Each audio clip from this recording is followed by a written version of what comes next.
mesa tem como assunto assuntos emergentes e desenvolvimento regional e local. 4 trabalhos serão apresentados nessa sessão, né?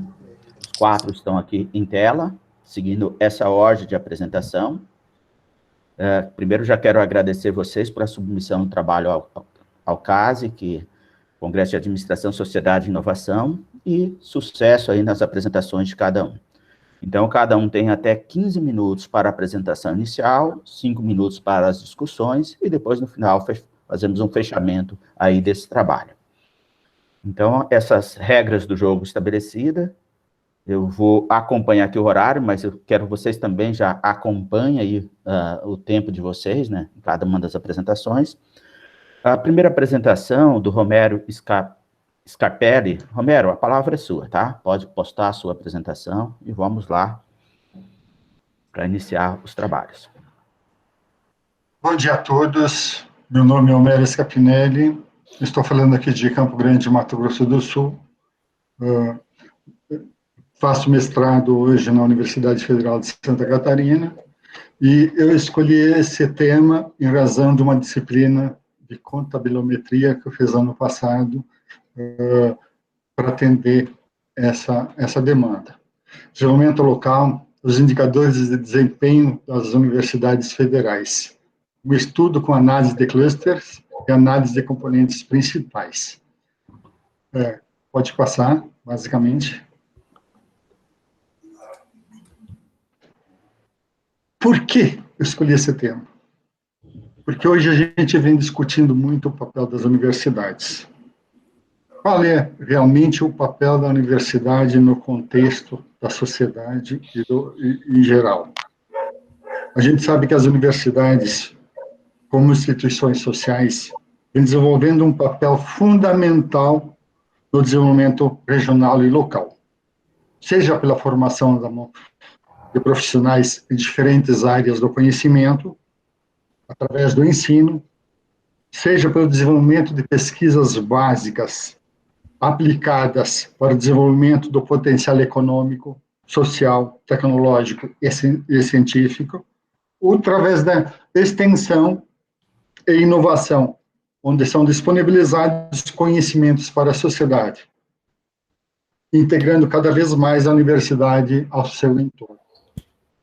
Como a gente vê, o papel da universidade é amplo, ela debate as ideias locais, ela é o centro, tipo uma cidade, é um órgão que se comunga como um país dentro do contexto.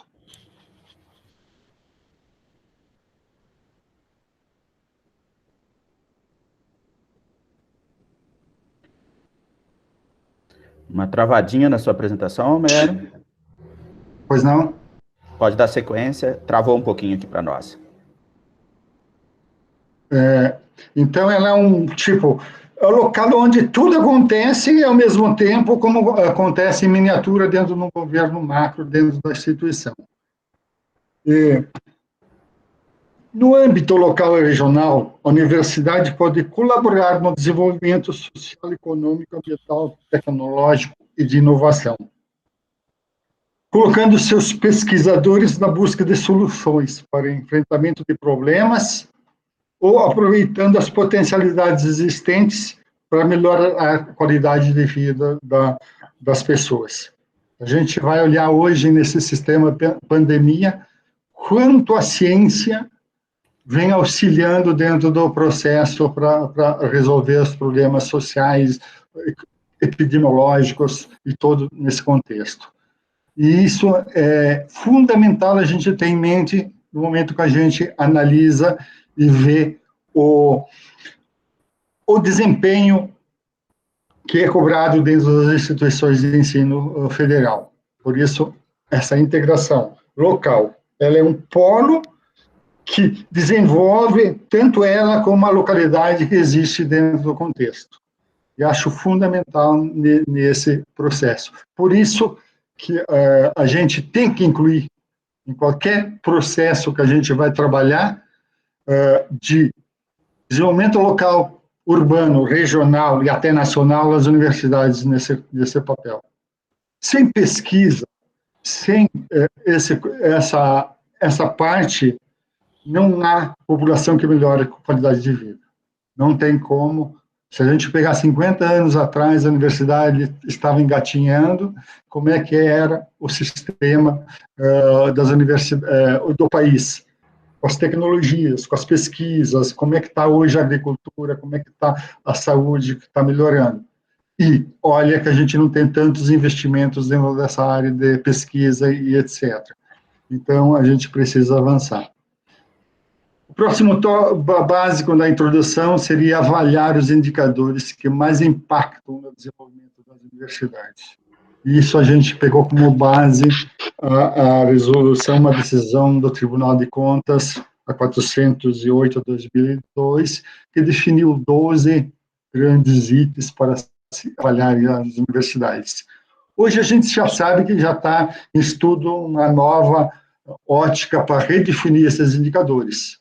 Mas como base, como banco de dados que a gente tinha nesse momento, a gente traz esse conjunto de indicadores. E como próximo passo, como esses 12 indicadores foram avaliados, eu busquei tentar, através da análise de componentes principais, a técnica estatística, agrupá-los e ver qual a análise que a gente poderia fazer em cima desses trabalhos. Dentro disso, a gente teria como principais características a retirada da multicolaridade das variáveis. O que significa isso? Indicar a existência de forte correlação entre variáveis para tentar diminuir nesse estudo. É isso que busquei fazer. E, por fim, fiz uma análise de agrupamento para identificar quais as universidades do país podem estar dentro do mesmo cluster. Esse, basicamente, é o contexto do trabalho que foi elaborado. Próximo. Que, basicamente, o referencial teórico foi buscado em desenvolvimento local, análise de indicadores, inovação, que eu já falei. Na hora que a gente fala em inovação hoje, integração entre universidade e empresa é fundamental ter ela hoje alinhadas. A universidade precisa das empresas em função da escassez de recursos e vice-versa. Não como ponto final, mas um ponto de colaborativo, de apoio, de suporte, de outras atividades. Através do desenvolvimento de atividades na universidade, através de incubadoras tecnológicas, empresariais, a gente pode levar melhores qualidades de vida no âmbito local e regional. E, por fim, a decisão, os indicadores que a gente vai começar a analisar no próximo. Pode passar, por gentileza. Metodologia.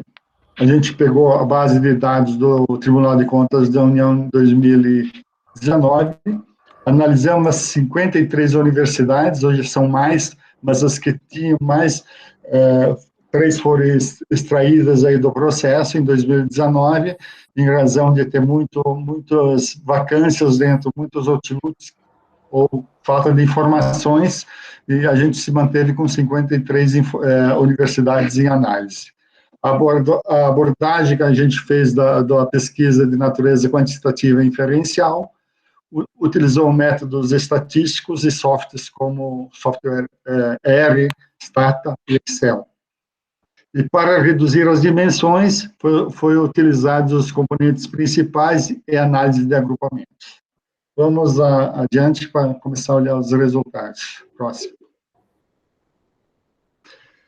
Os indicadores do TCU, os 12 citados são custo corrente, aluno equivalente com hospital universitário, sem hospital universitário, e aí que a gente tentou fazer a média, o desvio padrão, o mínimo ou o máximo de cada agrupamento, somando as 53 universidades analisadas. Se a gente analisar, nós temos hoje um custo aluno equivalente de R$ 22.240, variando do mínimo de 12 mil a 36 mil em algumas universidades, ou pelo menos uma universidade. O custo corrente sem hospital, algumas instituições não têm hospital universitário, ele basicamente tem uma pequena variância no mínimo, 11.414, e no máximo ele manteve o 36.409 reais. No trabalho tem toda a sistemática de cálculo, como é feito, o cálculo de aluno equivalente, etc. Não sei se não daria tempo de explicar item a item aqui dentro do processo. Aluno, tempo integral, professor. Nós pegamos a média de 12 alunos por professor.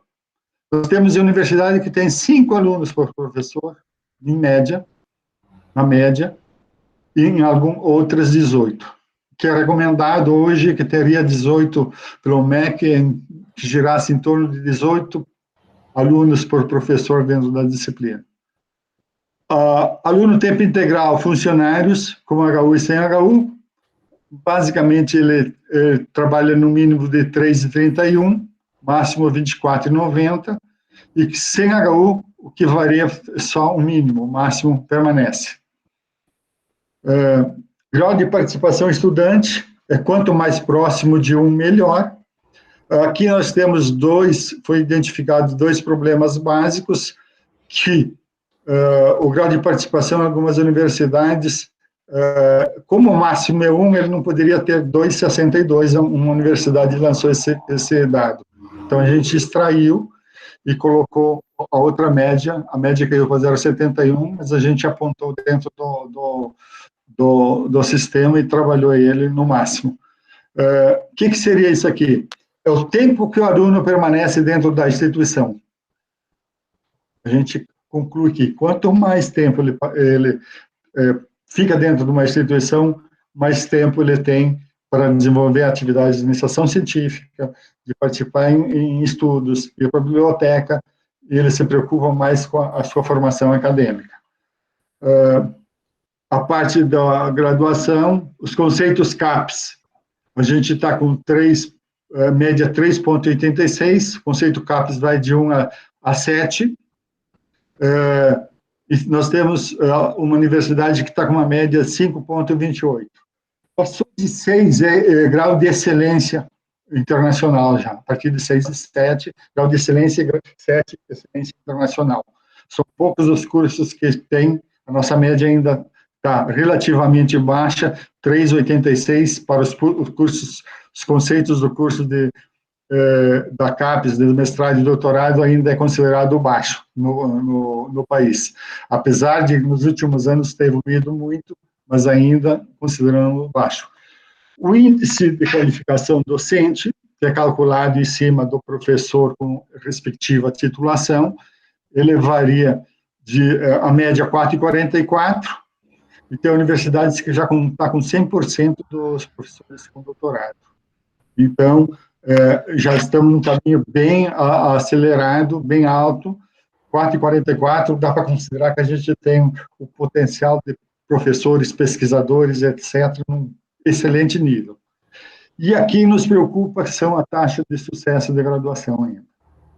Nós temos hoje uma média de 46,04% de alunos que estão formados.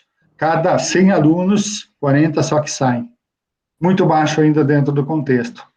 E se a gente considerar que um pouco, isso aqui contando com a retenção, então quem forma, independente do ano, naquele ano, puxa para trás, etc. Ele cairia muito mais. Então, a gente vai ter que ver qual é o grande gargalo que está acontecendo dentro do processo. A gente sabe que cursos como medicina está com quase 90% de aprovação, 95%, quase 100%. E há cursos de matemática, física, estatística que cai lá para 20%, 22% nas básicas. Então, há necessidade de adotar mecanismos diferenciados para isso. Próxima, senão não vou concluir o tempo. Aqui a gente fez por região, e aqui eu quero demonstrar que muitas vezes a gente viu que o custo, muitas vezes, do aluno é alto, mas isso não significa que você tenha o retorno desejado também dentro do processo. Então, muitas vezes, o custo do aluno, você pega lá da região norte, é mais baixo, mas se você pegar a taxa de sucesso, tem que ver se ela está acompanhando. Ela não é a maior taxa aliás, é boa se analisar pelo valor custo-aluno. Se você pegar a maior taxa de custo-aluno, que seria da região sul, ela não tem a melhor taxa de sucesso. Apesar de ser analisada as 11 instituições, ela está menor que as outras taxas, que a Roberto, só Oi. 1 minuto para concluir, tá? Fazendo um favor, que o tempo estourou.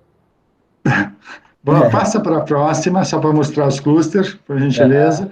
Aqui foi feito o agrupamento, que as três primeiras variáveis, elas trabalham, elas conseguem explicar 100% das outras. Então, se você pegar a variável 1, 2 e 3, elas, através do acompanhamento, ela consegue desenvolver 76,55% das informações. Com essas três primeiros componentes principais, eles explicam o contexto total. Próxima. Se me dá mais 1 minuto. Aqui eu fiz os clusters, foram 5 clusters, identificado cada um dos clusters para as universidades no contexto.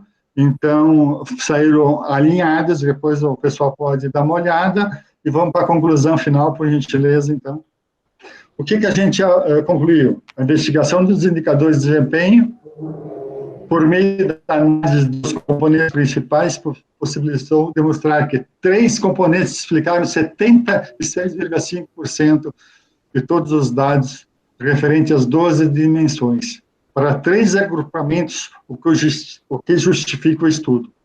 Pela utilização da análise de agrupamentos, foram formados 6 clusters com universidades similares em seus valores.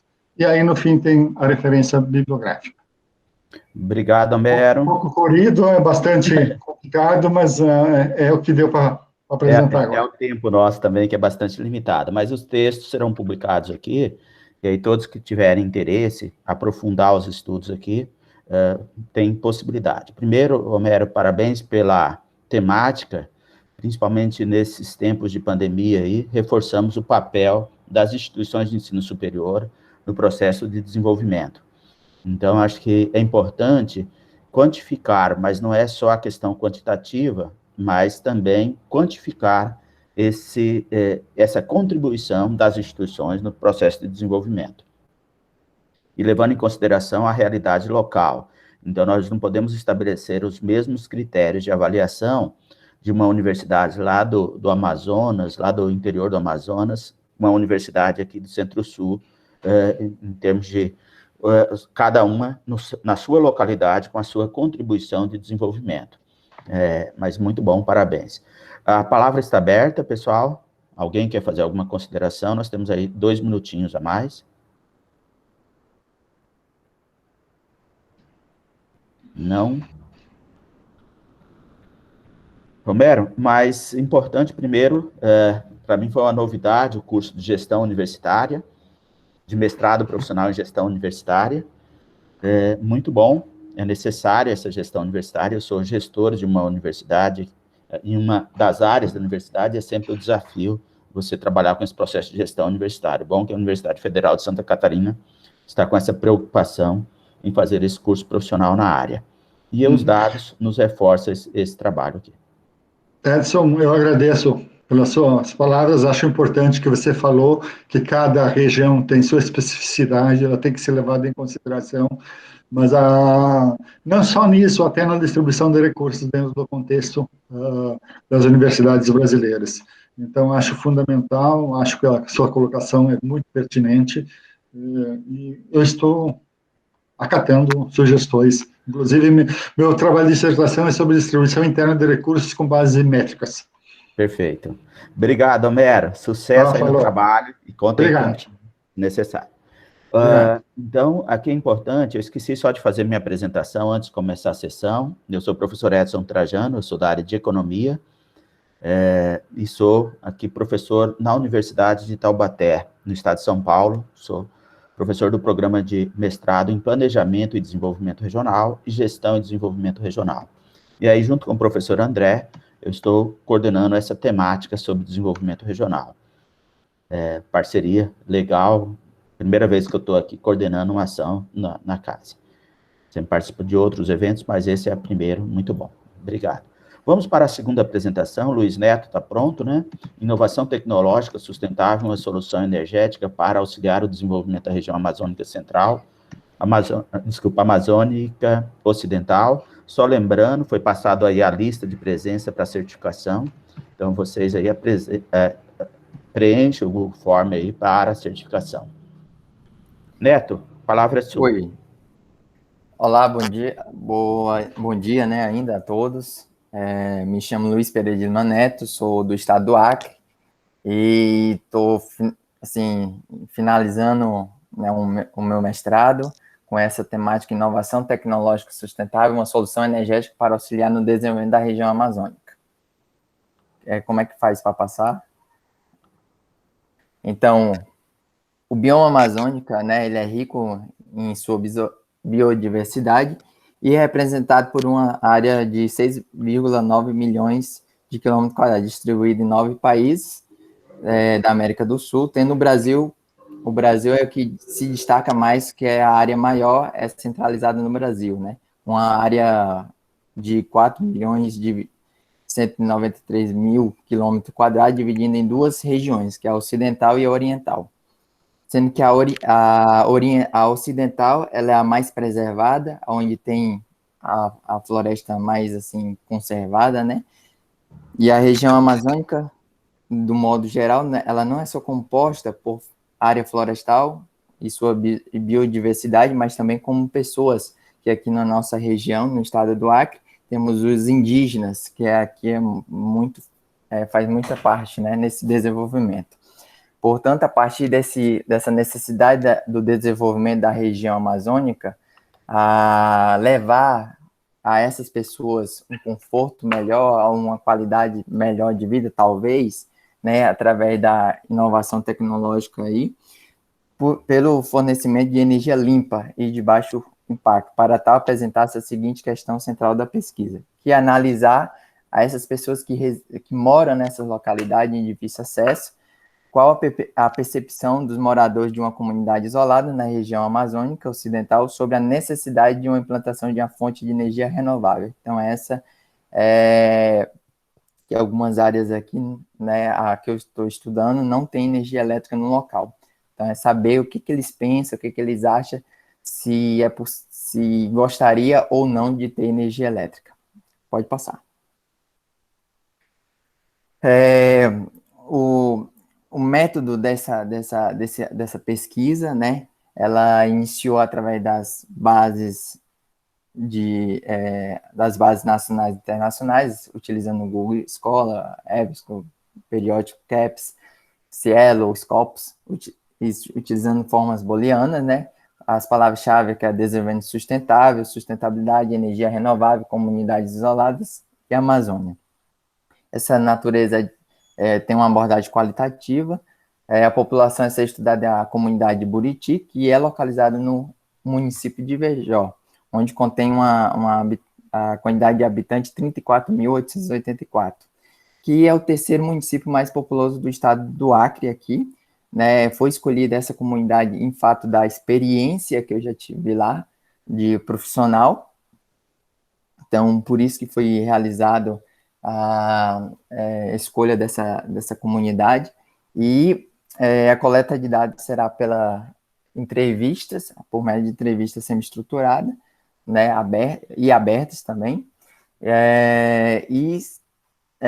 depois de realizar as pesquisas, né, serão, para analisar as entrevistas, será através do uso da triangulação de dados, utilizando o método de Bardan, né, que é saber fazer no final de tudo um fechamento, a ideia do teórico com o que a resposta, né, e a base dos principais tópicos do correspondente da resposta.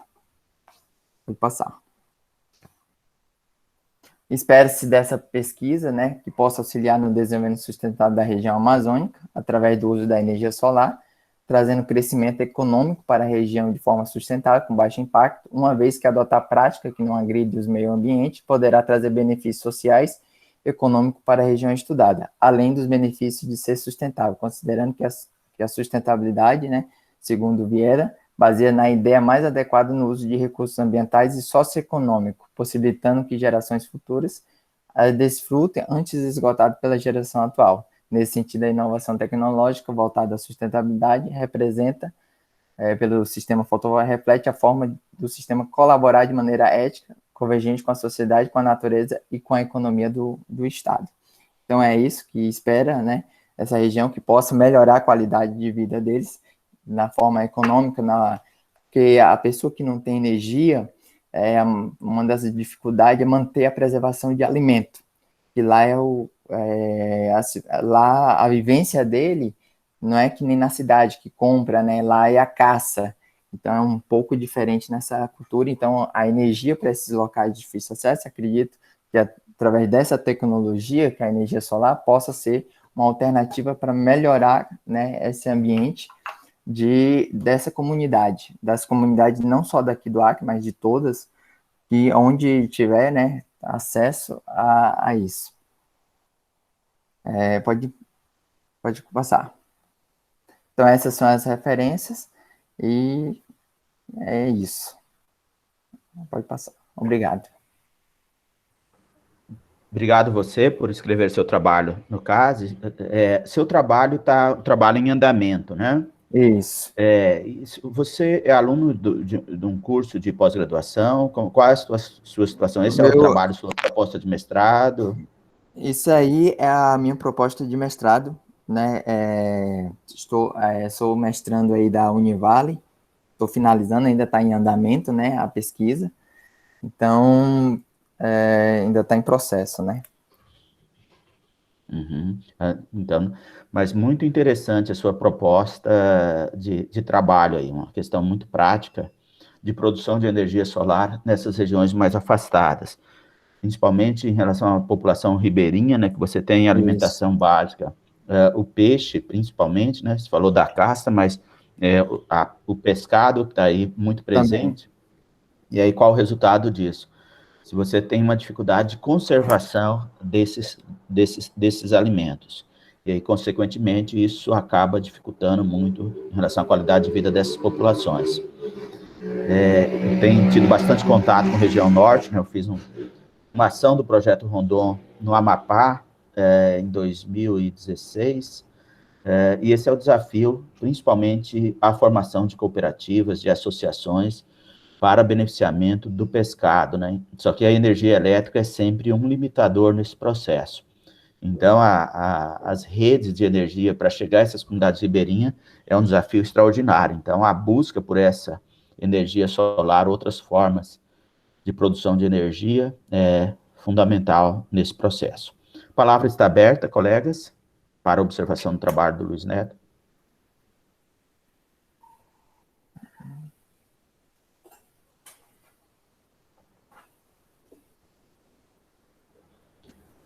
Só uma questão, Luiz, nesse aspecto, você falou que você mora no Acre e trabalha nessa comunidade já?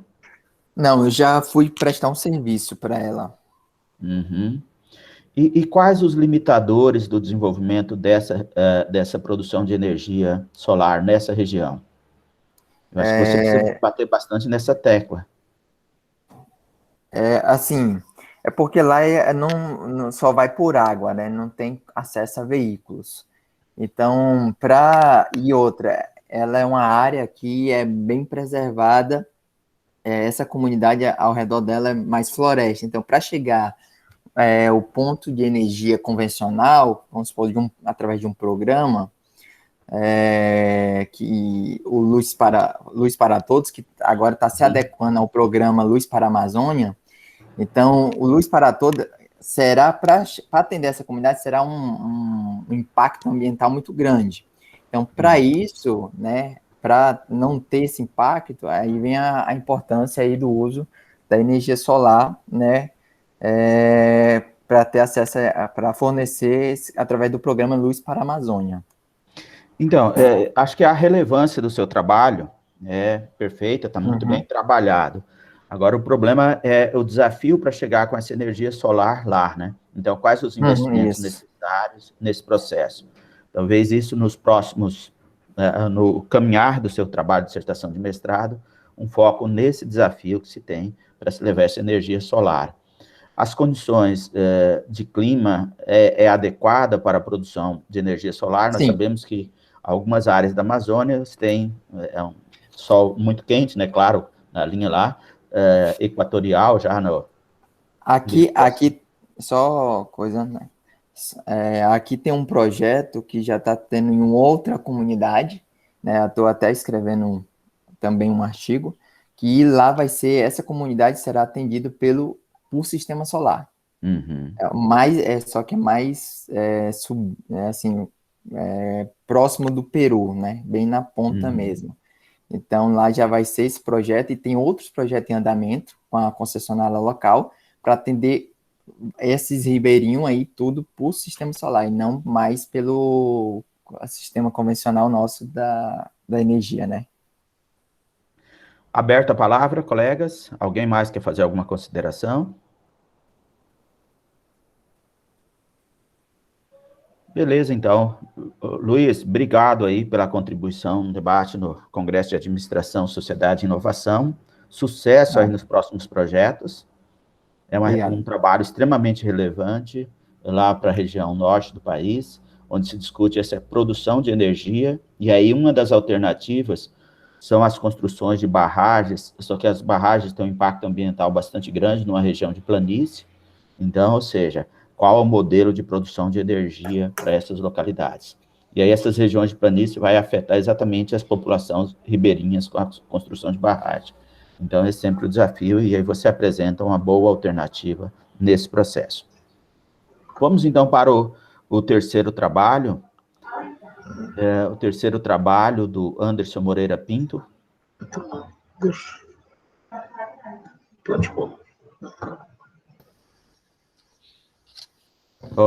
Teodoro, você queria usar a palavra? Pode ficar à vontade antes do Anderson começar a apresentação. Obrigado. É porque quando o Luiz falou que o trabalho dele estava em andamento, me ocorreu que ele poderia pegar como referencial teórico uma abordagem tripla, Luiz. Você pode falar do aspecto social, do aspecto econômico e do aspecto ambiental, porque aí você vai ter uma referência muito forte da agenda da ONU do século XXI. Então, você vai ter uma sustentação teórica que vai te dar um direcionamento e segmentar a sua discussão. Porque você está falando ambiental. Talvez o econômico também seja uma razão, mas o que deveria ser o principal é social, né? Não deveria ser no campeonato um conjunto de pessoas vivendo sem acesso aos recursos como mínimos, né? O básico. Então, fica aí a sugestão para você, tá legal? Beleza, Luiz, obrigado pela contribuição. Obrigado, Teodoro. Mais alguma observação sobre o trabalho anterior? Ainda temos aí uns minutinhos. Vamos para o próximo, então. Anderson.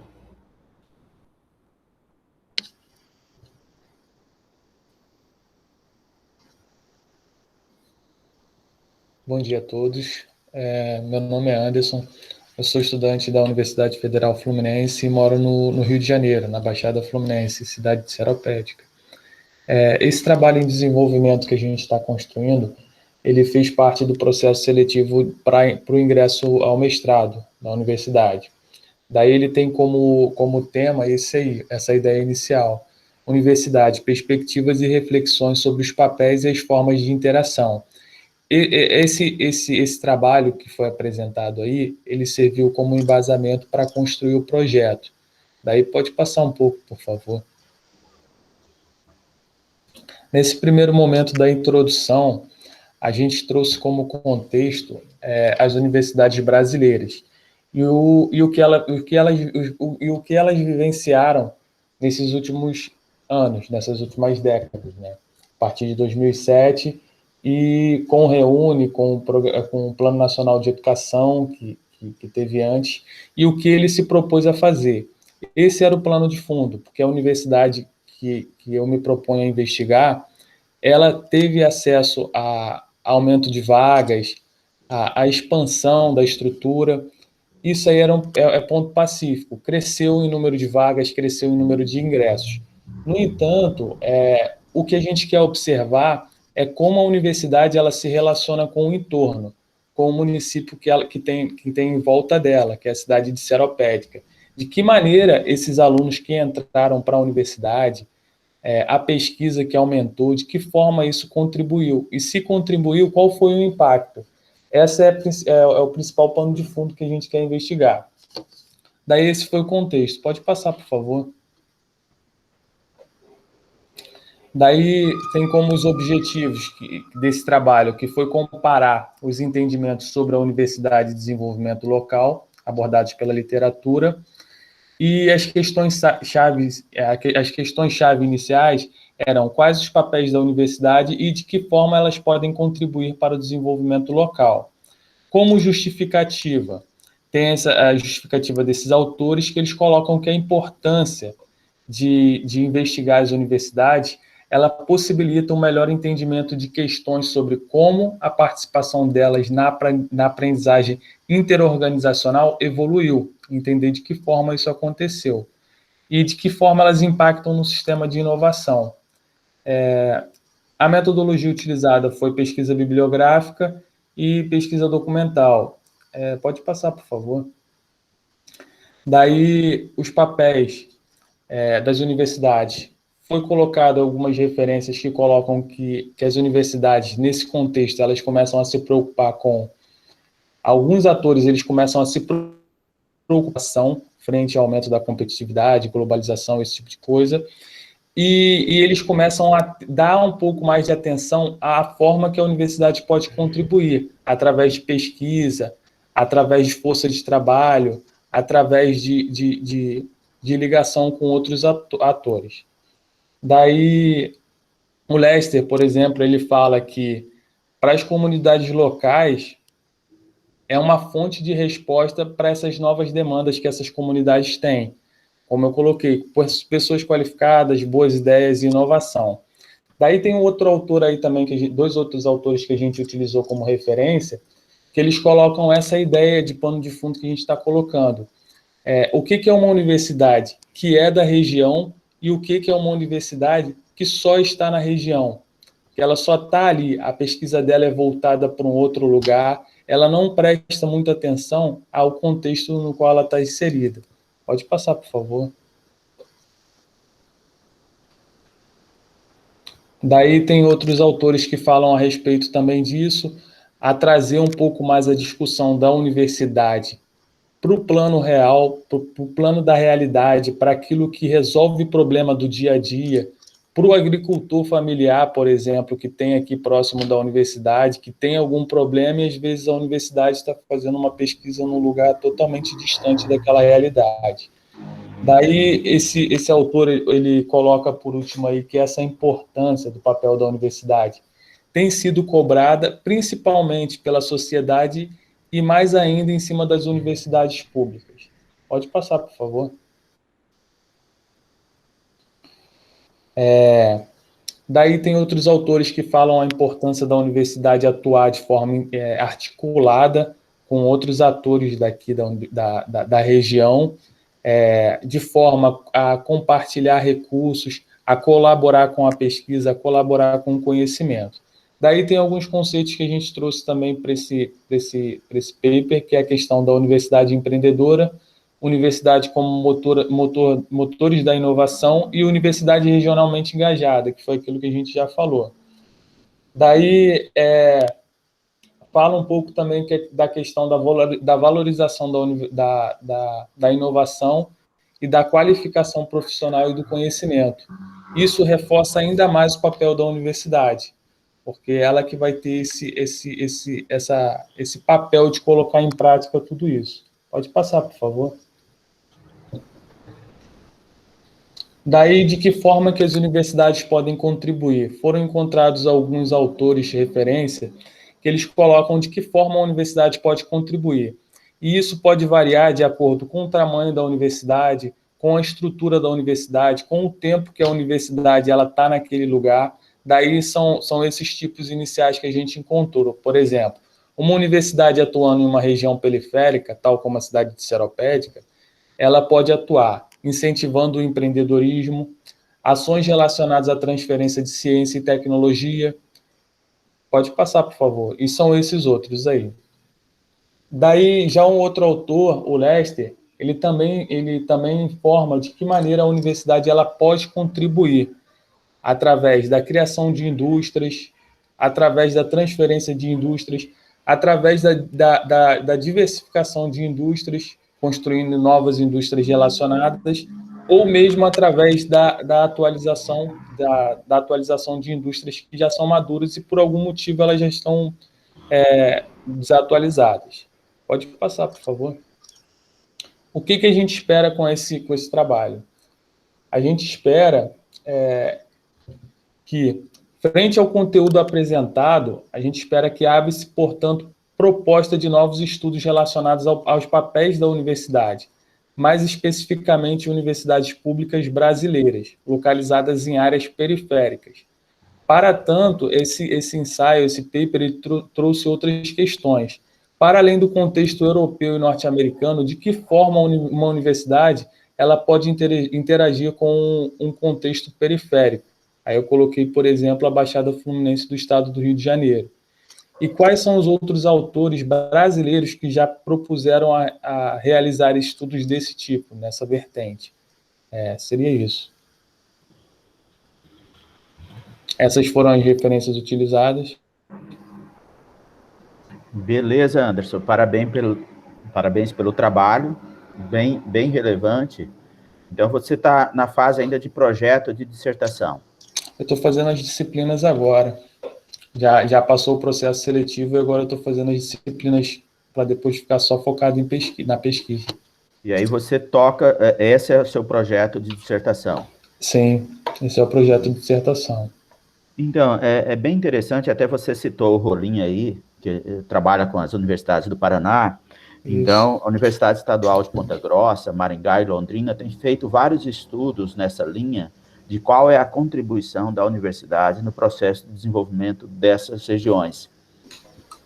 Eu acho que vale a pena você pegar essas experiências dessas universidades estaduais do Paraná, até porque tem um grande debate no Paraná dessas universidades, continua estadual, se tem falas de privatização em alguns momentos, então eles estão justificando essas instituições públicas e esse processo de contribuição dessas instituições públicas nesse processo de desenvolvimento, que é muito claro.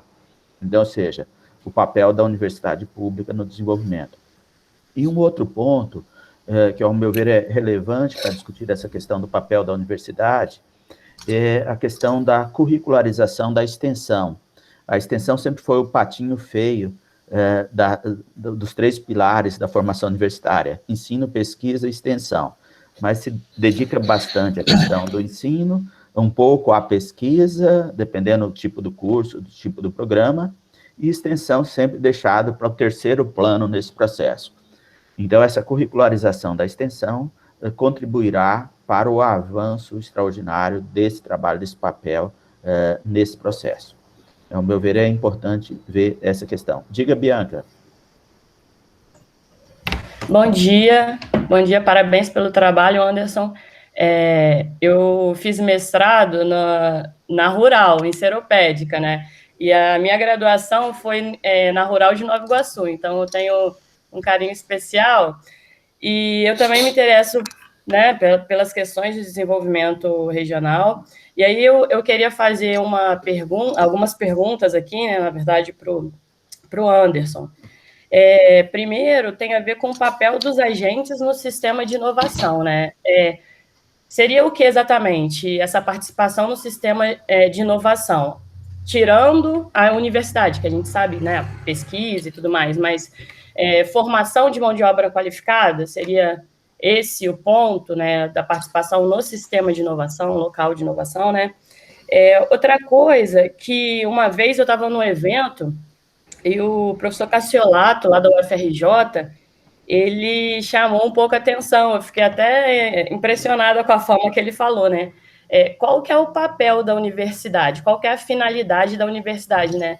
No sentido de, será que estamos passando, né, daquilo que deveria ser a finalidade ali da pesquisa, extensão, passando no sentido de colocar obrigações que vão além daquilo que a universidade deveria fazer, né? Ela já tem tantas responsabilidades sociais, a gente sabe disso. Então, assim, o papel da universidade como agente de desenvolvimento, mas com uma responsabilidade, assim, talvez maior do que devesse. Então, assim, isso daí é só um questionamento que eu faço, tá? Assim, qual seria esse papel, mas que não ultrapassasse os limites daquilo que é a responsabilidade de uma universidade, né? E sobre transferência de tecnologia, que é um assunto muito debatido, né, no Brasil, a nossa estrutura até legal, né, é complicado. Eu sei, por exemplo, que lá na Rural Enceropédica, principalmente na área dos laboratórios de medicina veterinária, eles prestam serviços para multinacionais, para fazerem testes de medicamentos, né, para uso veterinário. E existe, sim, esse tipo de trabalho, por exemplo, externo, né, que rende algum benefício financeiro para os laboratórios. Mas aí eu também me questiono, será que não é muito limitado? Porque, assim, ok, lá tem a mão de obra qualificada, tem os professores, né, de excelência, os alunos que estão pesquisando, e aí prestam serviços para multinacionais. Será que o valor cobrado, por exemplo, fizeram um contrato e receberam o suficiente para reformar um laboratório? Será que isso não é muito aquém do que se poderia ganhar a universidade nessa transferência tecnológica? Eu sei que a parte da legislação, ela dificulta, né, isso, principalmente em Enceropédica, que a universidade é muito antiga e sempre houve esse debate, o quanto que ela influencia o local lá, né, em Enceropédica. Mas essa transferência tecnológica, ela parece também, assim, ter algumas limitações, né, eu acho um pouco complicada. Eu queria, assim, que você falasse um pouco, assim, esses pontos. Desculpa que me alongar aí tantas questões, né, porque eu gosto da Rural, gosto da Baixada Fluminense. Certo. Anderson, a fala é sua. Bianca, então, vou começar de trás para frente. Essa questão de como a universidade ela vem fazendo, na verdade, isso é um dos pontos do estudo. A gente vai investigar ainda como a universidade vem fazendo. Recentemente, eu li uma dissertação que foi feita nesses moldes, que ela investigou a universidade pela perspectiva das empresas universitárias, né, que tem lá dentro, das empresas júniores. Ela estudou também a questão das multiconsultorias, ela estudou uma série de aspectos. Como que é feito, se é a quem, se está no valor legal, se a legislação permite, a gente ainda não chegou nesse momento do trabalho. Mais para frente, provavelmente eu posso te dar uma resposta ou te trazer mais dúvidas ainda. Mas, a princípio, eu não tenho essa resposta. Quanto à forma de interação da universidade nesse sistema de inovação, por exemplo, local, a princípio, os modelos que eu li assim, para construir esse projeto, em tese, eles não colocam a universidade propriamente como principal. Ela coloca a universidade ela fazendo diferentes papéis. Ela interage com as organizações, com as empresas, ela interage com o governo, mas ela faz coisas diferentes, assim, e esse protagonismo, assim, não é muito colocado na universidade, mas a questão é mais no sentido de ver de que forma ela pode contribuir. Por exemplo, Seropédica, quando você falou aí, a universidade, salvo engano, eu acho que ela está lá há 78 anos. 78 anos no município. Daí o que a gente queria saber além de formar, e isso se realmente está acontecendo, se tem gente de Seropédica entrando na universidade, além de formar a mão de obra qualificada, de que maneira ela tem impactado, por exemplo, muito se fala sobre extensão, que às vezes se fala sobre tecnologia, mas na questão de extensão, nessas universidades que o professor citou, de Maringá, eu acho que lá fala muito desse papel de extensão da universidade também, que ela abre as portas para a comunidade, que ela traz o pessoal para dentro da universidade, E é nesse sentido que a gente também vai buscar investigar, de que forma a universidade ela tem dialogado com a prefeitura, por exemplo, com a Secretaria de Cultura daqui do município, com a agricultura familiar que tem no município, e não só desenvolvendo tecnologia, mas tentando aproximar a universidade, porque às vezes parece que não tem muro propriamente dito, mas tem gente que pode achar que tem um muro que cerca a universidade, que é tão distante que nem tenta entrar na universidade. Seria isso. Obrigada, Anderson. Nada. A palavra está aberta. Temos mais um minutinho aí para o debate. André? Romero levantou a mão, não, Romero. Romero?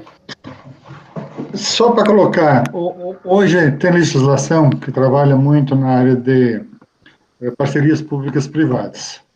Grande parte das universidades hoje do Brasil já está adotando essa parceria público-privada para acelerar e fazer essa integração universidade, empresa, universidade, governo, universidade, uma série de coisas. Em relação ao que a Bianca falou lá, de cobrar ou não cobrar, hoje você tem a lei das patentes. Você tem uma agências hoje reguladoras de patentes que permite que você, se faz um estudo, registre a patente e pega os benefícios em função disso. O que é prestação continuada de trabalho, etc., não é o caso. Aí teria que ver realmente qual o preço justo e etc. Mas a parte de patente, se você registrar a patente, cada vez que utiliza ou vende a patente, você tem um bônus dentro da instituição.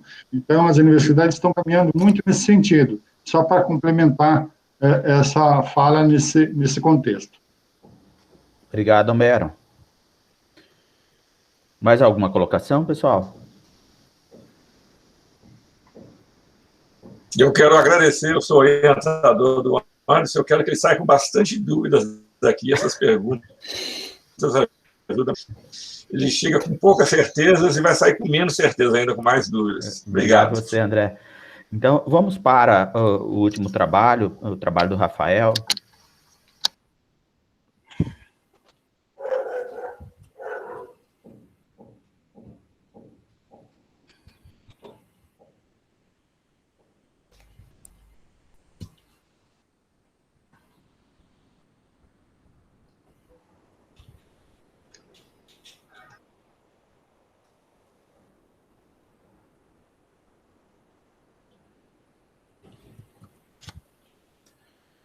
Podemos começar? Sim, claro, a palavra é sua. Bom dia a todos. Eu me chamo Rafael Campana Marinho. Eu sou mestre em administração pela Universidade Federal Fluminense. Sou doutorando em desenvolvimento de sociedades e territórios pela Universidade de Trás-os-Montes e Alto Douro, no Portugal. E trabalho hoje um artigo em construção que é intitulado Peregrinação e Comunidade, uma forma de caminhar para o desenvolvimento local. Pode passar, por favor. O objetivo da pesquisa é de analisar as transformações locais ocorridas em Romaria, Minas Gerais.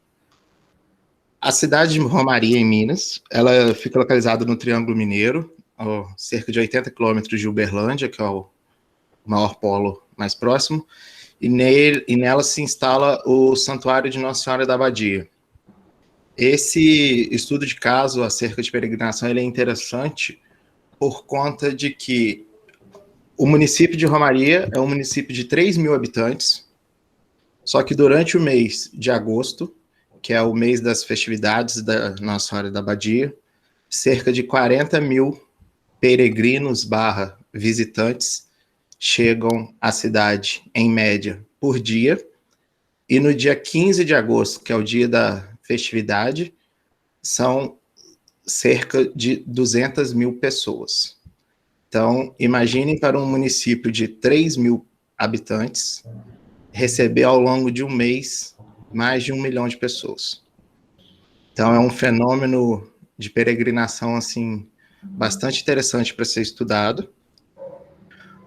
Um outro ponto, a evolução do ato de peregrinar, a gente percebe em estudos de turismo, de peregrinação, de turismo religioso, que há uma mudança no perfil do peregrino, e também das suas motivações, aonde a questão da religiosidade e da fé, ela vem se abrandando um pouco e vai se reforçando uma ótica um pouco mais mercantilizada, um pouco mais voltada para o turismo, um pouco mais voltada com ênfase ao turismo cultural, e que as pequenas localidades, elas se aproveitam das vantagens competitivas para que possam promover ações de desenvolvimento endógeno.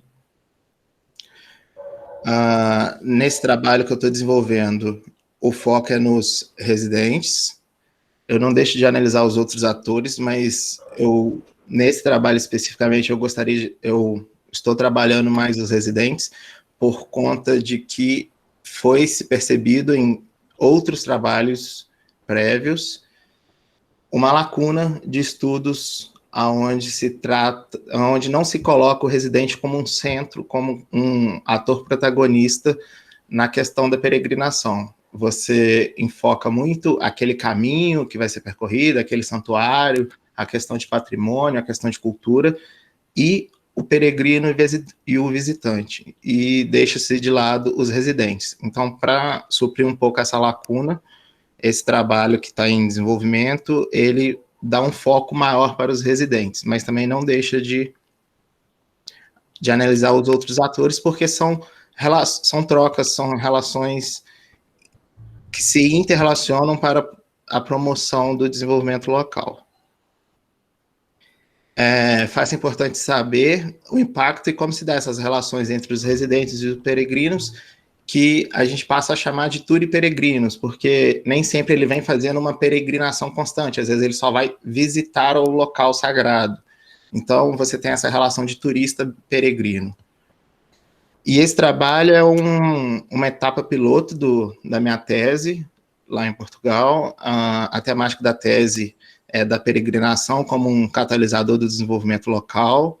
Lá eu estudo um dos caminhos de Santiago de Compostela, que tem dezenas dele, mas eu estudo o caminho português interior de Santiago, que passa pelo interior de Portugal, por zonas completamente rurais, por aldeias com menos de 500 pessoas, e estuda as relações entre o caminho, o peregrino, o turiperegrino e os residentes. Então, como forma de fazer uma etapa piloto, de testar questionário, de aproximação com o tema, eu estou desenvolvendo esse trabalho em Romaria. Pode passar. O referencial teórico, ele está ancorado em três pontos: a teoria das trocas sociais, do Blau, que vai falar da relação de equilíbrio entre o turista e o residente, no caso, o peregrino e o residente, e na possibilidade de apropriação de valores e identidade por parte dos residentes, aliado a uma preservação histórica, patrimonial, tendo como base a participação e articulação dos diversos atores locais envolvidos nas comunidades, por onde passa esse caminho e por onde se situa o santuário de Nossa Senhora da Abadia. Também dá um foco na questão do desenvolvimento endógeno, da própria comunidade se valer e se apropriar das suas vantagens para proporcionar o desenvolvimento. Pode passar, por favor? Como o trabalho está em desenvolvimento, eu tive o trabalho de campo adiado por conta da Covid, e isso já impactou o meu trabalho de campo na tese. Por esse ser uma etapa piloto, eu preciso fazer essa primeira etapa para depois eu fazer a etapa da tese em Portugal. A Covid atrapalhou essa recolha de dados, mas é um estudo de caso na cidade de Romaria, com uma visão mais interdisciplinar, até diria transdisciplinar, por conta do meu orientador ser um antropólogo e sempre me fazer, pelo menos tentar fazer enxergar mais do que aquilo que eu estou vendo na minha frente. Então, os métodos de recolha dos dados vão além de entrevistas e inquéritos e passam por observação, diário de campo, relato de vida, etnografia, e eles vão ser analisados através da abordagem de análise de conteúdo pelo software NVivo, que é parecido com o modelo que eu vou acabar utilizando na tese. Então, ao mesmo tempo, eu estou fazendo um piloto em questionário, em software, em análise, em tudo isso. Pode passar, por favor. E os resultados esperados. O que eu espero desse piloto? É buscar responder a 3 perguntas, basicamente. Como que os residentes reagem aos efeitos da peregrinação em Romaria? Porque é uma peregrinação um pouco diferenciada. Ela se concentra no mês de agosto, diferentemente do caminho de Santiago de Compostela, onde ela é diluída ao longo do ano, mas tem um ápice em julho, que é a data santa. Em Romaria, ela se concentra no mês de agosto. A segunda questão é qual a percepção dos residentes em relação a temas como patrimônio, identidade local e aos peregrinos. Você tem um histórico de 150 anos. Em 2020 seria celebrado o jubileu, foi adiado por conta da Covid, não teve festa.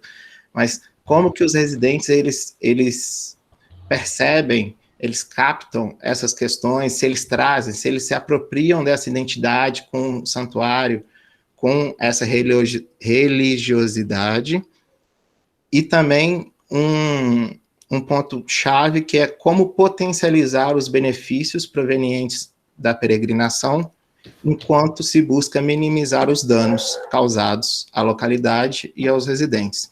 Porque se você for falar em carga, né, o conceito de carga no turismo, da capacidade de carga, um município de 3 mil habitantes absorver 1 milhão de pessoas em 30 dias, você tem que fazer uma gestão bastante eficiente nisso aí para tentar minimizar os danos causados ao longo desses 30 dias.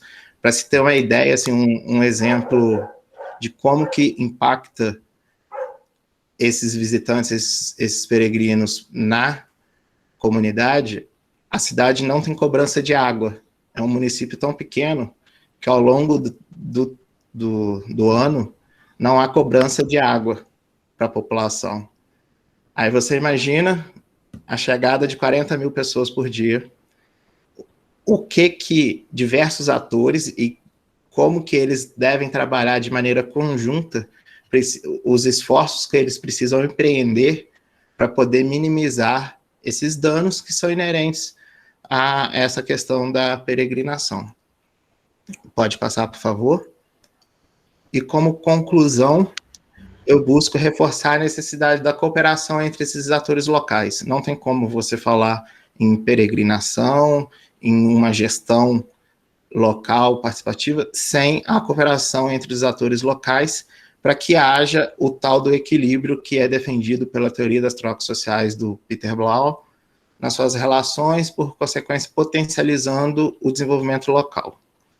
Também busco validar os elementos e escolhas, alguns dos elementos e escolhas para minha tese de doutoramento, e incentivar pesquisas na área de turismo e peregrinação, cujo foco esteja nos residentes, porque já fazendo pesquisas bibliográficas para outros trabalhos, a gente vê que não é tanto o foco de estudo, e é uma lacuna muito grande, porque se você tem 3 elementos, o caminho, o peregrino e o residente, a partir do momento que você marginaliza um desses elementos, você pode estar comprometendo esse sistema de equilíbrio. Pode avançar. São as principais referências abordadas na proposição do trabalho, e muito obrigado. Beleza, Rafael, parabéns aí pelo trabalho. Primeiro, eu fiquei super feliz de encontrar o Rafael por aqui, com o doutoramento dele em andamento. Participei da banca de mestrado do Rafael lá em 2016, 2017. 2016. E aí é bom analisar esse crescimento dos trabalhos feitos pelo Rafael. Então, muito bom, acompanhei parte da sua mediação na mesa anterior. Fantástico, Rafael, parabéns aí pelo trabalho. Especificamente em relação à temática, eu acho que um ponto, acho que você foi muito feliz em discutir a questão da população local, qual o impacto disso na população residente, né, nas atividades turísticas, porque são muitos os estudos feitos mais numa questão exógena e não em questão endógena, e só tem razão de ser essa atividade turística se você contribuir para a melhoria da qualidade de vida dessa população que mora nessa localidade. Eu tenho acompanhado alguns trabalhos, principalmente aqui de turismo, nos municípios do litoral norte, e esse é o desafio. Então, ou seja, você tem aí, lota a cidade na época de temporada, exceto esse ano em função da Covid, mas aí o que sobra para essa população local? Campos do Jordão, por exemplo, é uma dessas localidades aqui vizinho a Taubaté, e aí você tem uma movimentação muito grande no período da alta temporada, mas qual a inserção da população local nesse processo de crescimento dessas atividades? E uma coisa que eu acrescentaria, que é o desafio do seu estudo, é ver essa questão da sazonalidade. Então, porque você faz um trabalho nesse aspecto, né? Assim como Campos do Jordão, as cidades do litoral norte. Então, ou seja, tem um momento do ano que tem aí a geração de emprego e renda, mas isso fechado num prazo muito curto. No caso de Campos do Jordão, por exemplo, 2 meses no máximo de atividades. E aí é o mesmo que você colocou no mês de agosto, que você tem um impacto maior dessas atividades turísticas. E depois, como essa população vai articular para que o resultado dessas atividades turísticas seja mais duradouro nesse processo, pensando nesse desenvolvimento local. Homero, está com a mão levantada. Homero, tem alguma questão específica sobre o trabalho do Rafael? Ou você tinha levantado do primeiro momento e continuou?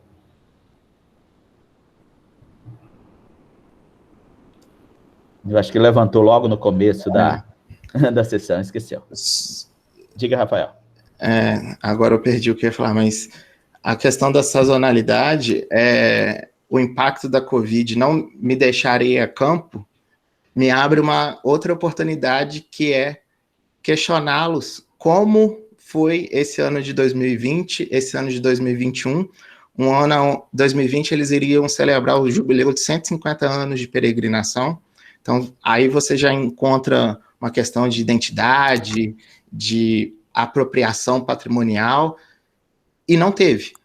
Então, como que eles passaram por 2020, como que eles provavelmente vão passar 2021 sem festividade também, porque acredito que até em agosto não tenha condições de acontecer, me abre um outro leque de oportunidade, que é enxergar essa sazonalidade também sem a peregrinação. Você tem visitas, como acontece em Aparecida.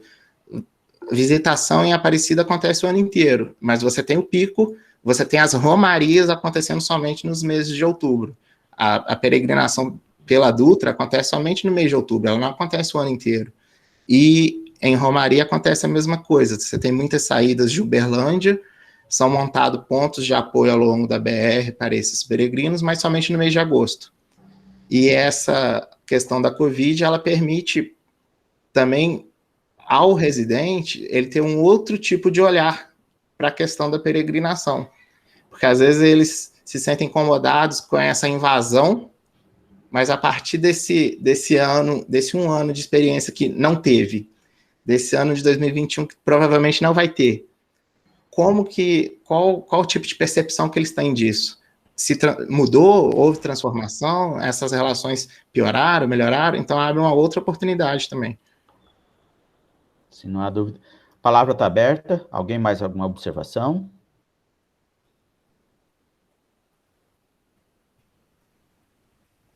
Só parabenizar. Muito orgulhoso, Rafael, do seu trabalho seu. Para com isso. Tá parecendo pai. Mas os nossos orientandos, Rafael, não deixa de ser os nossos filhos acadêmicos aí. Você acompanha a vida dos nossos orientandos. Aqui, em Aparecida, tem uma discussão que já passa por um longo período, que é a Rota da Luz. Sim. Ou seja, você tem esse tráfego de romeiros pelas rodovias, isso tem provocado muitos problemas. Eu moro aqui ao lado da rodovia Presidente Dutra, e com frequência você tem atropelamentos aí, e uma dificuldade grande no trânsito. Então, qual o caminho alternativo? Então, o ex-governador começou com um projeto dessa Rota da Luz, uma nova rota de peregrinação, mas o desafio é como você articular esses pontos de parada. Então, ou seja, o romeiro vai andar de tanto a tanto, qual é a segurança que tem nessas rotas alternativas nesse processo? Então, e outra, vale a pena ao empreendedor fazer um empreendimento, uma pousada, algum restaurante, alguma coisa nessa rota, se você tem uma atividade que ela é predominante num determinado período do ano, com essa sazonalidade, e depois vai ficar parada por muito tempo. Então, ou seja, tem vários produtores rurais e pequenos comerciantes que passam pela Rota da Luz. O ano passado, ano atrasado, antes da pandemia, um pouco, nós fizemos uma reunião com as associações comerciais aqui, discutindo essa possibilidade do investimento nessa Rota da Luz, mas os desafios são grandes, Sim, sobretudo em função da sazonalidade. Eu dou um exemplo, puxando para os caminhos de Santiago, existem caminhos muito mais desenvolvidos, como o caminho francês, que recebe 230 mil peregrinos no ano, e o caminho que eu estudo recebe 600 peregrinos ao ano. Uhum. Mas ele é estruturado, existe uma inter-relação entre os municípios, por onde o caminho percorre, são 400 quilômetros até Santiago, e toda uma infraestrutura, e o que eles tentam, ainda de maneira um pouco fraca, mas o que a minha tese tenta mostrar para eles e reforçar, é você fazer com que a peregrinação atraia novos turistas, não para aquele momento em que ele está sendo peregrino, mas para ele revisitar aquele local, agregando outras vantagens competitivas. Você tem na região um forte turismo gastronômico, um forte turismo termal, um forte turismo voltado para os museus. Então, você tem outras vantagens competitivas que podem suprir essa questão da sazonalidade, enquanto tem aquele pico dos peregrinos, mas depois ele volta como um, entre aspas, turista normal e vai gerar desenvolvimento em outras áreas, vai fazer a circulação de renda em outras áreas das localidades. E que esses projetos eles sejam integrativos um com o outro e não concorrendo um com o outro. Que o caminho ele se promova ao longo do caminho como um todo, e não só parte do caminho. Esse é um desafio também. Uhum. Obrigado, Rafael. André? Tranquilo, tudo certinho. Então, só destacaria, alguém quer fazer a consideração sobre as atividades específicas da mesa, dos 4 trabalhos apresentados?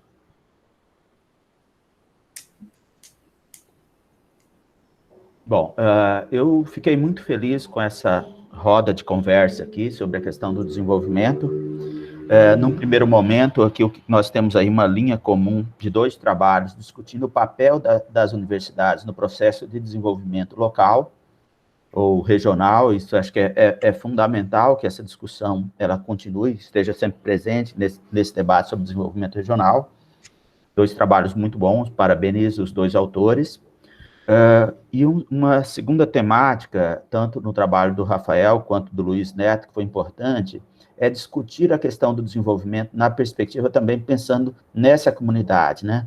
Acho que esse é um trabalho fundamental nesse processo, de como buscar esse processo de desenvolvimento, levando sempre em consideração essa comunidade envolvida nesse processo.